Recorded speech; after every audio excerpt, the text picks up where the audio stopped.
তিন শ্বাসে পানি পান করার হাদিসটি প্র্যাকটিক্যাল বুঝতে পারছি না, তাই আমল করতে পারছি না। এই আমল করা মুস্তাহাব। তিন শ্বাসে যদি পান করেন তো ভালো। তিন শ্বাসের জায়গায় যদি 4 শ্বাস 5 শ্বাস লাগে তো অসুবিধা নেই, কোনো অসুবিধা নেই। এক শ্বাসে অল্প পানি খেলেন, এক শ্বাসই খেলেন, অসুবিধা আছে? 2 ঢোক খেলেন, 2 শ্বাসে হইল তো অসুবিধা আছে? কোনো অসুবিধা নেই। যদি বেশি পানি খান তো গবাদি পশুর মতো, যেমন গরুতে আমরা সানি বলি, যে গরুকে যে সানি খাওয়াই মানে চারা খাওয়াই, পানিতে মিক্স করে গুঁড়া টুড়া দিয়ে যখন খাওয়াই তখন ফস ফস করে, গরু মহিষ ফস ফস করছে, মুখ ডুবিয়ে আছে আর খাচ্ছে, এটা নিষেধ রয়েছে। কারণ ভিতর থেকে যে আপনার শ্বাস প্রশ্বাস বেরোচ্ছে ওটা দূষিত। হ্যাঁ, ওতে আপনি অসুস্থ হয়ে যাবেন, ক্ষতি হয়ে যাবে।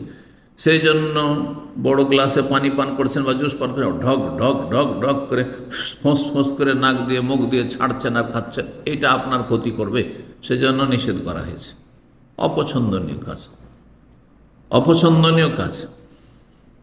এবং উত্তম হচ্ছে যেটা আপনার জন্য স্বাস্থ্যকর, যাতে আপনার শরীর স্বাস্থ্যের ক্ষতি করবে না, এই পান করা, যে 1 ঢোক 2 ঢোক খেলেন তারপরে মুখটাকে হটিয়ে নেন। শ্বাস মানে আপনি শ্বাসটা ছাড়বেন বাইরে, গ্লাসের সামনে নয়, হটিয়ে নেন, তারপরে শ্বাস ছাড়েন, তারপরে আবার খান, এরকম করে।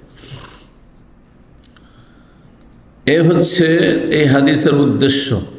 যদি হাদিসের প্র্যাকটিক্যাল বুঝিয়ে দেন, এই যে প্র্যাকটিক্যাল বুঝিয়ে দিলাম যে 3 শ্বাস বাইরে নেবেন বেশি পানি খেতে হলে, কিন্তু অল্প পানি, আমি 1 ঢোক 2 ঢোক পানি খেলাম, 1 শ্বাসই খেয়ে নিলাম, অসুবিধা নেই, কোনো অসুবিধা নেই। আল্লাহ রাব্বুল আলামিন আমাদেরকে উপকারী জ্ঞান দান করেন। আবার বলছি যে কোরআন হাদিস পড়ে নিজের থেকে নিজের মতো বুঝে আমল করলে গুমরাহির সম্ভাবনা বেশি রয়েছে। ওস্তাদ ছাড়া কোনো সাবজেক্ট দুনিয়াতে শেখা হয় না।